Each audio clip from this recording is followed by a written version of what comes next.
रहे थे कि ये जो कल हम लोग शुरू किए थे रिस्पायरेटरी सिस्टम में, और आपका सबसे आगे का जो था नोज जिसको बोल रहे थे, जिसको हम लोग नॉस्ट्रिल बोल रहे थे या एक्सटर्नल एयर बोल रहे थे, वो यहाँ पर है, देख लीजिए ये एक्सटर्नल एयर है। और उसके बाद उससे जब हम आगे जाते हैं तो देखो ये पूरा बड़ा सा चैम्बर जैसा रचना है, इसी को बोलते हैं हम नेजल ट्यूब। ये नेजल ट्यूब है। ये नेजल ट्यूब में ही आपका क्या होता है, हम जो सूंघते हैं, सूंघ पाते हैं, उसके लिए यहीं पर जो है ना आपका व्यवस्था होता है। और ये जो भी हम काम करते हैं, सूंघने वाला है या एयर को छानना है, वो काम है यहाँ पर किसका, इस नेजल ट्यूब का काम है। इससे जब हम आगे बढ़ते हैं तो यहाँ पर आ जाओ, ये आपका लैरिंग्स का स्थिति है। ये देखो ये आपका काटा हुआ है, और ये लैरिंग्स का फेरिंग्स का, हाँ, ये जब नेजल ट्यूब किसमें कल खुला था, फेरिंग्स में, तो ये फेरिंग्स का स्थिति है। देखिए फेरिंग्स में जाकर नेजल ट्यूब खुल रहा है। उसके बाद जब वहां से हम आगे बढ़ते हैं तो यहाँ आ जाओ, इधर से आ गया क्या, नेजल ट्यूब का ओपनिंग है फेरिंग्स में, और इधर से आ जाइए बकल कैविटी का ओपनिंग है।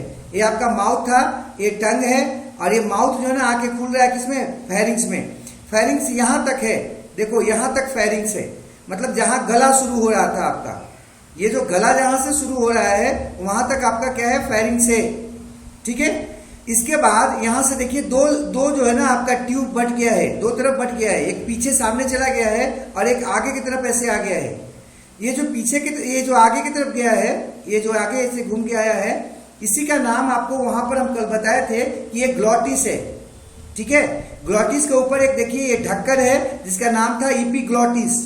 जब हम लोग बात करते हैं तो ये खुला हुआ रहता है, देखो इसी तरह से खुला हुआ रहता है, और कार्टिलेज इस पर है जो इसको बंद करता है और खोलता है। लेकिन जब हम खाना खाते हैं या पानी पीते हैं तो क्या होता है, ये जो ढक्कन नुमा रचना जो आप देख रहे हो इपीग्लॉटिस, ये इसको बंद कर देता है। ठीक है, आप को हम फिर से बोले कहां से, जहां पर फेरिंग्स खत्म हो रहा था, मतलब नेक जहां से शुरू हो रहा था वहां पर आपका फेरिंग्स समाप्त हो रहा है। फेरिंग्स जो है ना वो आगे की तरफ चला गया लैरिंग्स में, और पीछे की तरफ चला गया ओसोफेगस में। ठीक है, ये जो आपका आगे की तरफ जो गया है ये लैरिंग्स है। ये लैरिंग्स आपका देखो यहां तक आया जहां गला समाप्त हो रहा था। गला समाप्त होने के पास ये आकर ट्रैकिया में बदल गया, और जहां पर ट्रैकिया शुरू हो रहा है अर्थात लैरिंग्स समाप्त हो रहा है, वहां पर देखिए आपका दोनों तरफ, गला में दोनों तरफ, इसके इस नली के दोनों तरफ, ट्रैकिया और लैरिंग्स के ज्वाइंट के दोनों तरफ आपको एक रचना मिल रहा होगा, और इस रचना को हम लोग कहते हैं, अगर थोड़ा सा भी याद हो तो एक आप सुनते होंगे घेंघा रोग, ग्वाइटर जिसको बोलते हैं, वो जो ग्वाइटर होता है आपको, वो आपका ये जो आपका ग्लैंड यहाँ पर नजर आ रहा है उसमें आपका क्या हो जाता है, स्वेलन हो जाता है। ऐसे ही थायराइड है आपका दिखा रहा है, इसी को थायराइड बोलते हैं ग्लैंड, और थायराइड ग्लैंड में जो स्वेलिंग हो जाता है इसी को हम क्या कहते हैं, ग्वाइटर कहते हैं। तो देखो थायराइड कहाँ है, जहां पर नेक जो है ना समाप्त हो रहा है। ठीक है, फिर से हम ऊपर से बोल दे रहे हैं, एकदम दिमाग में बैठ जाना चाहिए। नॉस्ट्रिल या नेजल एक्सटर्नल एयर जो है वो क्या है, आपका छेद है जो सबसे आगे में था।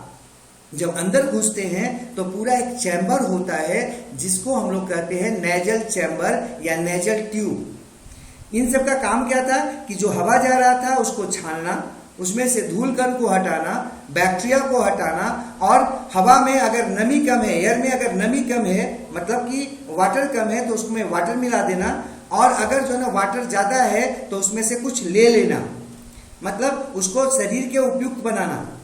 तीसरा काम इसका जो है वो ये है कि यहाँ पर ये जो है ना केमिकल को सूंघने में मदद करता है, मतलब गंध के डिटेक्शन में मदद करता है। कौन, नेजल ट्यूब या नेजल चैम्बर का ये बीच का ये जो इलाका है। उसके बाद नेजल चैम्बर जो है ना एक छेद से, जिसको हम लोग क्या बोलते हैं, इंटरनल लेयर बोलते हैं, उससे खुल जाता है। किसमें बाबू, तो आपका फेरिंग्स में। बकल कैविटी भी इसी में फेरिंग्स में आके खुल गया, मतलब भोजन का जो आपका पोर्शन था वो भी आके इसमें खुला, और इधर से सांस नली भी आके खुल गई, हाँ, नेजल ट्यूब भी खुल गया। ये आपका फेरिंग्स का इतना दूर का इलाका। फेरिंग्स जो है ना वो इतना दूर में है, कितना दूर में है, जहां गला शुरू हो रहा है ना वहां तक है। ठीक है, तो जबड़ा, ये जो जबड़ा था वहां से लेके कहां तक है आपका, गला शुरुआत तक आपका क्या है, ये है फेरिंग्स। फेरिंग्स यहाँ से दो भाग में डिवाइड हो गया है। तो फेरिंग्स क्या हो गया, अब हमको लगता है लिखना नहीं पड़ेगा, हो जाना चाहिए। फेरिंग्स का फंक्शन अगर पूछेगा तो क्या बताओगे, एक कॉमन पैसेज है किसके लिए, फूड के लिए और एयर के लिए, ठीक है। उसके बाद आगे बढ़ो तो ये जो है ना फेरिंग्स दो भाग में बट गया, आगे की तरफ चला गया लैरिंग्स में और पीछे चला गया किसमें, सॉरी आगे चला गया लैरिंग्स में और पीछे चला गया किसमें, ओसोफेगस में। लैरिंग्स को क्या बोलते हैं, वॉइस बॉक्स करते हैं, आवाज का बक्सा बोलते हैं किसको, लैरिंग्स को। जो दूसरा है पीछे वाला जिसको ओसोफेगस बोल रहे हैं, ओसोफेगस को हम फूड पाइप बोलते हैं। तो ये सब जो है ना एक नंबर, ये अपना आराम से लिखते चलना। फूड पाइप किसको बोल रहे हैं, ओसोफेगस को, ओसोफेगस फूड पाइप। आप साथ में जो है ना क्या करना, किताब जरूर रखिएगा, एक कॉपी और कलम साथ में रखा कीजिए, कॉपी और कलम साथ में रखिए। जो बात कुछ बोल दे रहे हैं उस बात को आप नोट करते चलिए। तो क्या बोल रहे हैं, ये जो लैरिंग्स है पीछे आपका, आगे लैरिंग्स है, आगे की तरफ जो ट्यूब है ऐसे, इसका नाम क्या बता रहे हैं आपको, लैरिंग्स बता रहे हैं, ये लैरिंग्स है। तो लैरिंग्स जो है उसको हम बोलते हैं वॉइस बॉक्स, जबकि लैरिंग्स के नीचे जो है ना वो ट्रैकिया है, जहां पर गला समाप्त हो रहा है, यहाँ पर इस जगह पर, यहाँ से ट्रैकिया की शुरुआत हो रही है, ध्यान रखना है। और जहां पर ट्रैकिया और लैरिंग्स मिला है उसके दोनों साइड में, लेफ्ट और राइट, देखिए लेफ्ट और राइट दोनों साइड में आपका यहाँ पर थायरॉइड ग्लैंड है, ठीक है। और इसी थायरॉइड ग्लैंड में अगर सूजन हो जाए तो उसको हम लोग बोलते थे घेंघा, या अगर आपको याद होगा तो हम लोग इसको क्या बोलते हैं, और घेंघा रोग को और क्या बोलते थे, ग्वाइटर। तो ग्वाइटर रोग किसमें होता है, थायरॉइड में इन्फ्लामेशन के कारण होता है, हाँ, थायरॉइड के बड़ा हो जाने के कारण होता है, या एबनॉर्मेलिटी जाने के कारण होता है। ये आपका आयोडीन के कमी से हो सकता है। तो ये कुछ एक बात जो है दिमाग में रखिएगा, और अगर पेन और कॉपी लेके बैठे होंगे तो जरूर नोट कर लीजिएगा, ठीक है। अब यहां पर ओसोफेगस को क्या बोल रहे थे, फूड पाइप। आगे की तरफ जो लैरिंग्स था इसको क्या बोल रहे थे, वॉइस बॉक्स। ट्रैकिया को क्या बोल रहे थे हम, ट्रैकिया को बोलते हैं विंड पाइप, ठीक है, ट्रैकिया को बोलते हैं विंड पाइप। अब यहां से हम आगे बढ़ेंगे, आगे बढ़ने के लिए दूसरा फिगर पे जाते हैं, और दूसरा फिगर को जो है ना उसको देखो। अब ये जो है ट्रैकिया है, ठीक है, ये ट्रैकिया है, इसको डायग्रामेटिकल हम बना के दिख रहे हैं, ये ट्रैकिया है। ट्रैकिया आगे जाके देखो दो भाग में बंट गया है, दो ट्यूब में बंट गया है, लेफ्ट और राइट। ये जो ट्यूब नजर आ रहा है आपको लेफ्ट राइट, इसी को ब्रोंकाई कहते हैं, ब्रोंकाई, बायां और दाहिना, दोनों के दोनों ब्रोंकाई जो हैं आपके अपने अपने लंग्स में जाकर क्या होते हैं, समाप्त हो जाते हैं, खुल जाते हैं। लेफ्ट जो ब्रोंकाई है वो बायां लंग्स में जाएगा, लेफ्ट लंग्स में जाएगा, लंग में जाएगा, जबकि राइट जो आपका ब्रोंकाई होता है वो किस में जाएगा, राइट लंग में जाएगा। देखो लेफ्ट लंग जो होता है नीचे के तरफ थोड़ा सा धंसा हुआ होता है अंदर के तरफ, क्यों, क्योंकि इस रीजन में यहाँ पर आपका लंग्स, ये लंग्स के पास, जस्ट लेफ्ट लंग्स के पास यहाँ पर हर्ट पाया जाता है। तो ये जो रीजन आपको वहां नजर आ रहा होगा अपने स्क्रीन पर, ये हर्ट का रीजन है, ठीक है। उसके बाद आ जाओ, ये जो आपका फेफड़ा है, दोनों लंग है, लंग आपका एक कैविटी में बंद है, कल हम इसका बात किए थे आपको, इसका नाम है थोरेसिक कैविटी, है ना। अगर आप कल का क्लास किए होंगे तो वहां पर आपको हम थोरेसिक कैविटी बताए थे। थोरेसिक कैविटी जो है ना वो आपका बटा होता है, वो अलग होता है एब्डोमिनल कैविटी से, एक मस्कुलर आपका प्लेट नुमा रचना होता है डोम शेप, और इसको बोलते हैं डायफ्राम। तो डायफ्राम क्या है, मस्कुलर लेयर है जो थोरेसिक कैविटी को एब्डोमिनल कैविटी से अलग करता है। एब्डोमिनल कैविटी कहाँ है बाबू, नीचे का है, ये जो है ना, ये जो रीजन है जो अभी नीचे कटा हुआ जैसा नजर आ रहा है, ये एब्डोमिनल कैविटी है। आपके स्क्रीन पर हमारा कर्सर मूव कर रहा होगा और हमको जो समझ में आ रहा है आपको वो दिखाई भी पड़ रहा होगा। ये जो ऊपर का रीजन है किसका, डायफ्राम का ऊपर का जो रीजन है इसको कहते हैं थोरेसिक रीजन। थोरेसिक रीजन जो होता है उसके दीवार को बोलते हैं थोरेसिक वाल। अब थोरेसिक वाल के अंदर जो है ना ये आपका लंग्स है, ठीक है। अब लंग्स में हम जब जाते हैं तो लेफ्ट लंग और राइट लंग्स हो गया। अब देखो ये जो थोरेसिक कैविटी है ये पूरी तरह से एयर पैक होता है। एयर पैक मतलब ना तो इसमें से हवा बाहर निकल सकता है और ना हवा जा सकता है। तो आप बोलोगे सर रिस्पायरेशन कैसे होता है? जब थोरेसिक कैविटी में हवा न तो जा सकता है न वहां से बाहर निकल सकता है, तो आखिर हम लोग रिस्पायरेशन कैसे करते हैं? तो देखो रिस्पायरेशन में होता क्या है। रिस्पायरेशन में वो जो हवा है आपका, वो इस ट्रैकिया से होते हुए, देखो इस ट्रैकिया से होते हुए अंदर घुसता है, न कि आपके थोरेसिक कैविटी में घुसता है। ये थोरेसिक कैविटी यहां से पूरा कंप्लीट बंद होता है और नीचे से भी बंद होता है। इसमें हम आपको बता रहे हैं कि इसके अंदर का कुछ प्रेशर होता है। थोरेसिक कैविटी का अपना कुछ प्रेशर, अंदर का दाब होता है। ये जो थोरेसिक कैविटी का जो प्रेशर होता है उसको कहते हैं इंट्राप्लूरल प्रेशर। आपका जो लंग है, लंग्स है, दोनों के दोनों लंग्स क्या होते हैं, आपके एक पतले झिल्ली से घिरे होते हैं जिसको प्लूरल मेम्ब्रेन कहते हैं। ठीक है, प्लूरल मेम्ब्रेन देखो एक बाहर की तरफ दीवार से लगा हुआ है और एक इसके किसके आपके लंग के दीवार पे लगा हुआ है। तो इन दोनों के बीच में ये जो प्लूरल कैविटी है, माने दोनों लेयर के बीच का जो जगह है, उसका जो प्रेशर होता है वो एटमॉस्फेरिक प्रेशर से -4 mm ऑफ Hg होता है। करीब -2 से -6 mm ऑफ Hg तक वेरी करता है।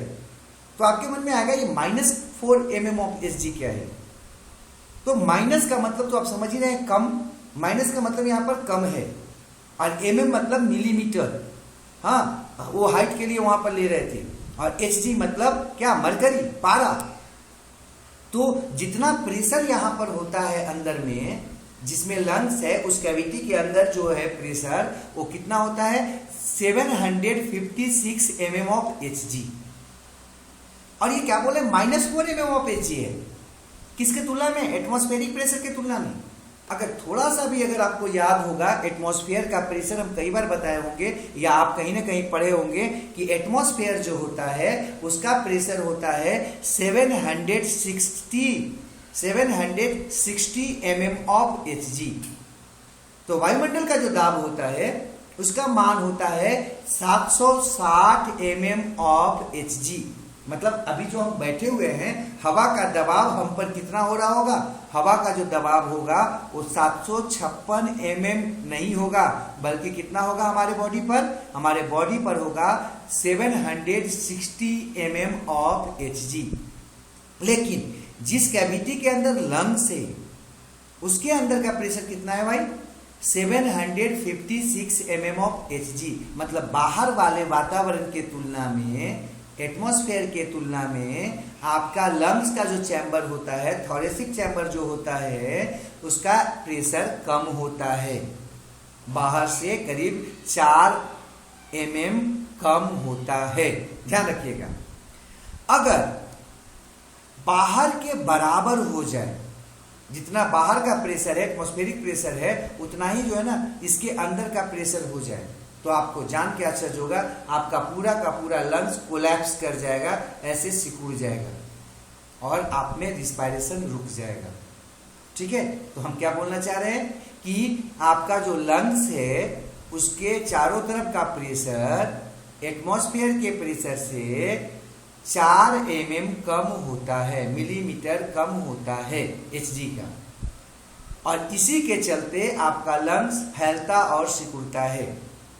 क्या होता है आपका जो है ना, वो क्या करता है? वो आपका कॉन्ट्रैक्ट करता है और रिलैक्स करता है, एक्सपैंड करता है और कॉन्ट्रैक्ट करता है।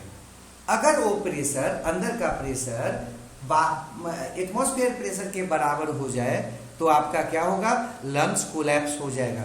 इसीलिए चाकू कोई अगर छाती में मार दे और गोल घुमा के निकाल दे तो क्या होगा? आपका ये जो है पंचर हो जाता है। और जब थोरेसिक कैविटी पंचर हो जाएगा तो आपका लंग्स क्या होगा? श्रिंक कर जाएगा, सिकुड़ जाएगा।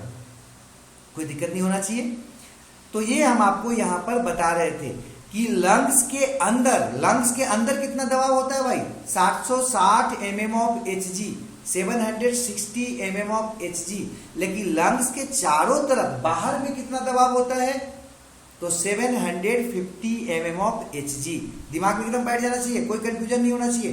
कि लंग्स के बाहर थोरेसिक कैविटी के अंदर कितना प्रेशर होता है 756 mm ऑफ Hg, लेकिन लंग्स के अंदर जो हवा जा रही है उसके चलते प्रेशर कितना होता है 760 mm ऑफ Hg। कोई दिक्कत है? अब हम आगे बढ़ते हैं तो नेक्स्ट फिगर पे आते हैं। नेक्स्ट फिगर में हम आपको दिखाना चाह रहे हैं कि आपके थोरेसिक कैविटी का क्या स्थिति है। जब थोरेसिक कैविटी में आप जाते हो तो ये बीच में आपका क्या होता है, एस्टर्नम होता है। ये जो है ना बीचों बीच आपका जो चेस्ट है ना, उसमें बीचों बीच यहां पर देखिएगा दबा हुआ जैसा होता है ये रीजन, और इसमें जो बोन होता है एक लंबा सा ऐसे होता है डैगर जैसा, वो जो बोन है उसका नाम है क्या बाबू, एस्टर्नम, या इसको हम बोलते हैं चेस्ट बोन। ठीक है। दूसरा जो आपका बोन है यहाँ पर रिब्स ऐसे हैं, देखिए यहां से रिब्स काट दिया है, 1 2 3 4 ऐसे करके रिब्स काट दिया है। ये रिब्स है जो कहां से निकला है, आपका रीढ़ के हड्डी से निकला है, वर्टिब्रल कॉलम से निकला है, पीछे से निकला है, और ये आकर यहाँ पर जुड़ जाता है किस पर, चेस्ट बोन पर। वो चेस्ट बोन अभी हटा चुके हैं हम लोग बाहर से। ठीक है, हम फिगर बनाएंगे बोर्ड पर खुद और वहां पर आपको हम दिखाएंगे फिर। तो यहां पर हम क्या बता रहे हैं, थोरेसिक कैविटी में क्या देखे आप, पीछे से क्या हो गया आपका, रीढ़ का हड्डी हो गया, मतलब वर्टिब्रल कॉलम हो गया। तो बैक में क्या हो गया आपका थोरेसिक कैविटी का, वर्टिब्रल कॉलम। ये फ्रंट में क्या हो गया, चेस्ट बोन या स्टर्नम। लैटरल साइड से क्या हो गया आपका, तो लैटरल साइड से आपका हो गया क्या बाबू, रिब्स, पसलियां जिसको बोल रहे हैं, ऐसे ऐसे होती हैं पसलियां। तो पसलियां जो है ना वो लैटरल साइड से हो गया किसका, थोरेसिक कैविटी के। और थोरेसिक कैविटी के ऊपर से क्या हो गया, अपर से क्या हो गया, तो नेक, ये गर्दन हो गया ऊपर से। और थोरेसिक कैविटी के नीचे से क्या हो गया भाई, हाँ, तो नीचे में जो है ना आपका इसका जो फ्लोर बनाता है उसका नाम है आपका डायफ्राम। तो थोरेसिक कैविटी जो है उसका हम आपके बॉन्डी वाल को बताए, दीवार को बताए। ठीक है, आगे से स्टर्नम, फ्रंट में आप लिख लेना अपना कॉपी में ना होगा तो, फ्रंट में सामने से क्या हो जाएगा, सामने से अगर हम देखते हैं तो क्या मिलेगा, स्टर्नम ऐसे बीच में है। ठीक है, और साइड से, लैटरल साइड से कौन हो गया, रिब्स। ठीक है, पीछे से क्या हो गया, पीछे से वर्टिब्रल कॉलम, ऊपर से अपर साइड से क्या हो गया, नेक, गर्दन, और नीचे से क्या हो गया भाई, नीचे से आपका डायफ्राम, और इसी से ये पूरी तरह से पैक है आपका कौन, थोरेसिक कैविटी। ठीक है, अब थोरेसिक कैविटी के अंदर रचना क्या क्या था इस पर बात करते हैं। थोरेसिक कैविटी के अंदर जब हम घुसते हैं तो ट्रैकिया से घुसते हैं। देखो जहां पर गर्दन समाप्त हो रहा है वहीं से ट्रैकिया शुरू हो रहा है। ट्रैकिया से घुसते हैं, ट्रैकिया आगे जाके यहाँ पर जहां पर आपका जो है ना करीब पहला या दूसरा बटन लगता है, वहां से जो है ना 2 भाग में डिवाइड हो जाता है, लेफ्ट और राइट में। लेफ्ट लंग्स में गया और राइट लंग्स में गया। यहां पर देखो थोड़ा सा बीच में, ये बीच था, बीच से थोड़ा सा बाएं की तरफ ये आपका लंग्स, ये आपका लंग्स की तरफ दबा हुआ है थोड़ा सा, ये आपका हर्ट है, हर्ट। ठीक है, और नीचे में डायफ्राम था। तो हमको जो लग रहा है आपको कुछ आइडिया हो गया होगा अपने चेस्ट रीजन के बारे में। ऐसे हम फिगर बना के फिर से बोर्ड पर इसको हम ठीक करेंगे, लेकिन हम क्या चाह रहे थे कि पहले हम थोड़ा सा किताब के मदद से या किताब वाले जो है डायग्राम के मदद से आपको अंदर ले जाएं, उसके बाद और अंदर जाते हैं। और जब हम अंदर जाते हैं तो ये लंग्स था आपका, देखो इधर से लंग, ये लंग है, एक लंग को हम लिए हैं। लंग में देखो इधर से जो है ये ब्रोंकाई अंदर घुसा है, देखो इस साइड से ये ब्रोंकाई घुसा है। ब्रोंकाई क्या करता है, अंदर आके और ब्रांच होता है, देखो ढेर सारा ब्रांचिंग हो गया। इस ब्रांच को हम लोग क्या कहते हैं, ब्रोंक्यूल्स कहते हैं। अब ब्रोंक्यूल का जो सबसे अंतिम जो है उसको कहते हैं एल्वियोलर डक्ट। देखो ये एल्वियोलर डक्ट हो गया, सबसे अंतिम जो है ना वो क्या हो गया, नली हो गया, एल्वियोलर डक्ट।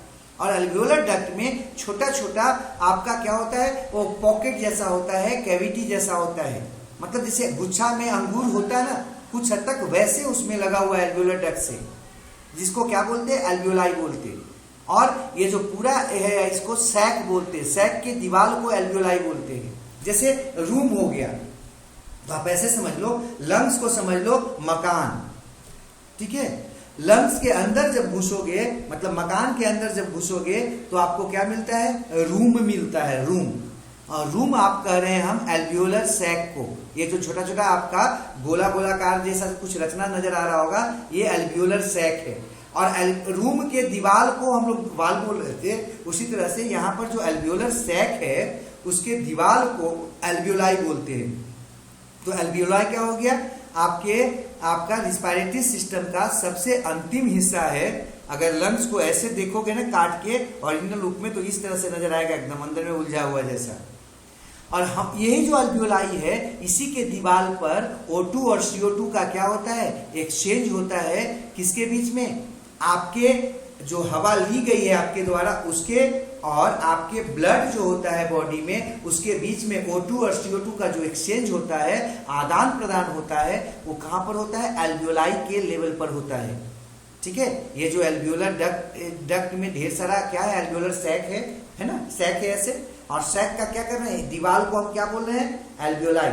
तो एल्वियोलाई जो है ना, उस लेवल पर O2 और CO2 का क्या होता है? एक्सचेंज होता है। किसके बीच में? इनहेल्ड एयर और किसके बीच में? ब्लड के बीच में, ठीक है जी। अब ये हवा अंदर कैसे जा रही है, हवा बाहर कैसे आ रही है, इस बात पर थोड़ा सा हमको बात करना था। तो हम इस पर बात करने के लिए थोड़ा सा आपको फिर से जो है ना ले जाना चाहेंगे बोर्ड पे। और बोर्ड पे अब हम आते हैं, बता दिए, एकदम दिमाग में रखिएगा कि ये ट्यूबुलर स्ट्रक्चर है, इसका फंक्शन क्या है और ये रहता कहाँ है। तो रहता है नॉस्ट्रिल और इंटरनल लेयर के बीच में। इसकी संख्या कितनी होती है? ट्यूब्स लिख लेना। इसकी संख्या कितनी होगी? 2, ठीक है। फंक्शन क्या हो गया? Filtration of inhaled air. जो सांस हम ले रहे हैं, हवा जो ले रहे हैं, उसको छानना। किसको छानना? उसमें से डस्ट को हटाना। और किसको हटाना? बैक्टीरिया वगैरह को हटाना, या और भी जो पार्टिकल्स हैं उनको रिमूव करना। और मेंटेन करना उसका मॉइस्चर कंडीशन। अगर मॉइस्चर कम है, जैसे गर्मी के मौसम में आप देखते होंगे, गर्मी में क्या होता है? हवा में पानी कम होता है, नमी कम होता है, तो उस समय क्या करता है? नमी मिलाता है उसमें। और जिस समय नमी ज्यादा होता है तो उसके नमी को कम करता है।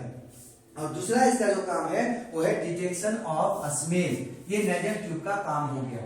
इसके बाद जो अगला था हम लोग को पढ़ना, वो है फेरिंग्स। फेरिंग्स जो है ना, वो क्या है? Common passage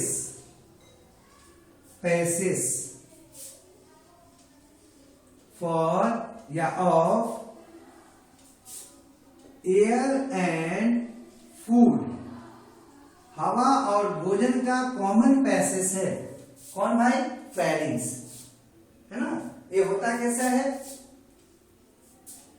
is conical.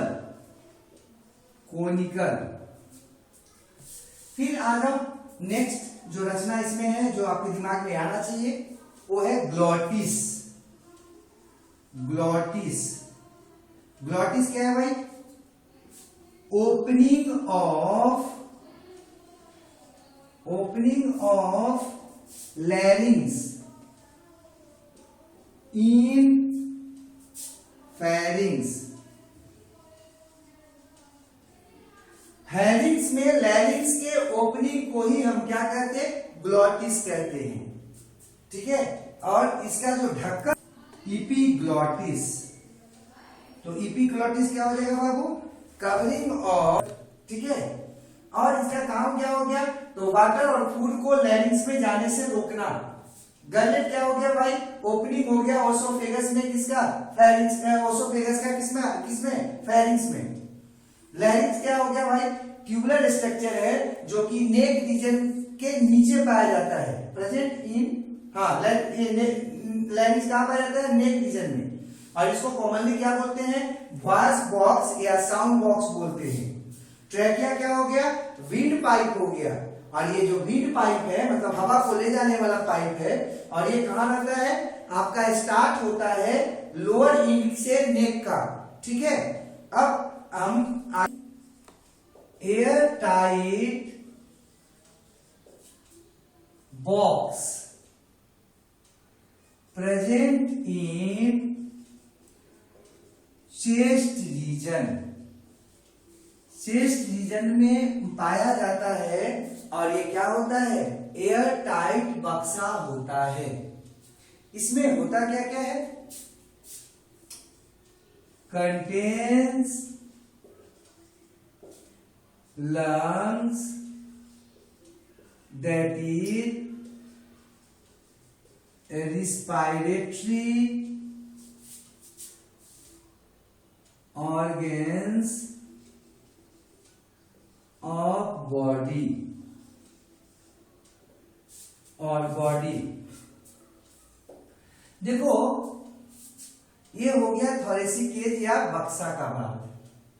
देखो लंग्स जो है इसी को पल्मो भी बोलते हैं, पल्मो, और इसी के कारण हम लोग में जो आपका रिस्पायरेटरी सिस्टम है इसको पल्मोनरी रिस्पायरेटरी सिस्टम भी कहते हैं। तो मनुष्य का जो आपका रिस्पायरेटरी सिस्टम है उसको पल्मोनरी रिस्पायरेटरी सिस्टम भी कहते हैं। क्यों? क्योंकि इसमें लंग्स पाया जाता है और लंग्स जो होता है रिस्पायरेटरी ऑर्गन होता है। ठीक है, ये दिमाग में रखिएगा। अगर क्वेश्चन आ जाएगा कि वाई, क्यों ह्यूमन बीइंग के रिस्पायरेटरी सिस्टम को हम पल्मोनरी रिस्पायरेटरी सिस्टम कहते हैं, तो आराम से आप बता दीजिएगा कि मनुष्य जो होता है उसका जो रिस्पायरेटरी सिस्टम होता है उसके रिस्पायरेटरी ऑर्गन को हम लंग्स कहते हैं और इसीलिए इसके रिस्पायरेटरी सिस्टम को पल्मोनरी रिस्पायरेटरी सिस्टम कहते हैं। अगर थोड़ा बहुत भी आपको यहाँ सराउंडेड होता है, इसका जो दीवार होता है थोरेसिक केज का ऊपर से घिरा होता है, किससे, नेक से, आपका जो है ना सामने से किससे, चेस्ट बोन या आपका रिब्स होता है, रिब्स से। ठीक है, लेकिन ये जो लोअर साइड से आप जाओगे, लोअर साइड इसका जो होता है, लोअर साइड को बोलते हैं डायफ्राम, डायफ्राम से। ठीक है, और आपका बैक अगर देखोगे, बैक साइड से अगर देखोगे या डॉर्सल साइड से अगर आप देखोगे तो होता है कौन, थोरेसिक वर्टिब्री, थोरेसिक वर्टिब्री, रीढ़ का हड्डी जिसको बोल रहे हैं, और थोरेस रीजन में है इसलिए उसको थोरेसिक रीजन वर्टिब्री बोल रहे हैं। तो ये चार ये जो आपको चार हम बताए, ये चारों मिलकर क्या करता है, बक्सा को बनाता है। और वो बक्सा जो है ना ऊपर से ढका होता है किससे, नेक से, मतलब 5 हो गया, और पांचों मिलकर आपका थोरेसिक केज या थोरेसिक कैविटी को बनाता है। कंप्लीट हो जाना चाहिए आपसे। अब हम आगे बढ़ते हैं थोड़ा सा। रिस्पायरेशन जो होता है वो आपका 2 प्रकार का होता है, एक एक्सटर्नल रिस्पायरेशन, दूसरा इंटरनल रिस्पायरेशन। एक्सटर्नल रिस्पायरेशन जो होता है इसी को ब्रीथिंग करते हैं, जबकि जो इंटरनल रिस्पायरेशन होता है इसको सेलुलर रिस्पायरेशन कहते हैं। और इन दोनों में होता क्या है, तो ब्रीथिंग में सिंपली एक्सचेंज ऑफ गैसेज होता है, CO2 और O2 का आदान प्रदान होता है, किसके बीच में, बॉडी के बीच में, या सेल, बॉडी या सेल, और किसके बीच में, इन्वायरमेंट के बीच में। आदान प्रदान O2 CO2 और गैसों का जो होता है इसी को हम लोग क्या कहते हैं, ब्रीथिंग कहते हैं। ब्रीथिंग आपका एक्सटर्नल प्रोसेस है, इंटरनल प्रोसेस नहीं है। रिस्पायरेशन का जो इंटरनल प्रोसेस है उसको कहते हैं सेलुलर रिस्पायरेशन, और ये सेल के अंदर होता है, ये होता है within cell, within cell, cell के अंदर होता है, ध्यान रखिएगा। और इसमें होता क्या है, ऑक्सीडेशन ऑफ फूड होता है। यहां पर जो ये चैप्टर जो हम पढ़ रहे हैं इसमें सिर्फ हमको ब्रीथिंग पढ़ना है। ठीक है, तो अभी हम लोग आपका ब्रीथिंग जो हम लोग में होता है वो कैसे होता है सो बात कर रहे थे। उसमें आपको हम अभी पल्मोनरी सिस्टम का बात किए थे, मतलब लंग्स सिस्टम का बात किए थे जो हम लोगों में पाया जाता है, और उसी के बारे में अब हम देखेंगे कि ब्रीथिंग मनुष्य में कैसे। ह्यूमन बीइंग में जो पढ़ना है, ब्रीथिंग पढ़ना है, तो ब्रीथिंग का मतलब क्या बता रहे हैं आपको हम, एक्सचेंज ऑफ गैसेस, O2 और CO2 का आदान प्रदान। ह्यूमन बीइंग में जो है ना वो होता है पल्मोनरी सिस्टम के थ्रू होता है, मतलब लंग्स के सिस्टम के थ्रू होता है। ये जो होता है इसका होने का कारण क्या है कि आपका जो अभी थोरेसिक कैविटी बताए, एक एयर टाइट कैविटी बताए, उसके वॉल्यूम और प्रेशर में परिवर्तन होता है। ये वॉल्यूम और जो आपका प्रेशर है उसमें परिवर्तन होने के कारण हवा जो है ना वो अंदर जाता है और अंदर से बाहर आता है। कैसे होगा परिवर्तन वो हम अभी बनाएंगे वो सब, लेकिन होता क्या है वो हम आपको डिटेल से बता रहे हैं। अब ये जो आपका ब्रीथिंग है उसमें दो घटना घटता है। पहला घटना जो है उसका नाम है एक्सपायरेशन या एक्सहेलेशन। एक्सपायरेशन या एक्सहेलेशन में क्या होता है कि जो हवा होता है पल्मोनरी सिस्टम के अंदर या लंग्स के अंदर वो बाहर निकाल दिया जाता है। और दूसरा है इनहेलेशन या इंस्पायरेशन। इसमें क्या होता है हवा को लिया जाता है लंग्स या पल्मोनरी सिस्टम के अंदर। अब आपके मन में होगा कि ठीक है तो हम लोग को केवल इतना ही पढ़ना है। हाँ, अभी जो हम लोगों को सिलेबस है और उस सिलेबस के अनुसार 10th में केवल इतना ही पढ़ना है कि जो ब्रीथिंग होता है मनुष्य में वो कैसे होता है, मतलब इंस्पायरेशन और एक्सपायरेशन कैसे होता है।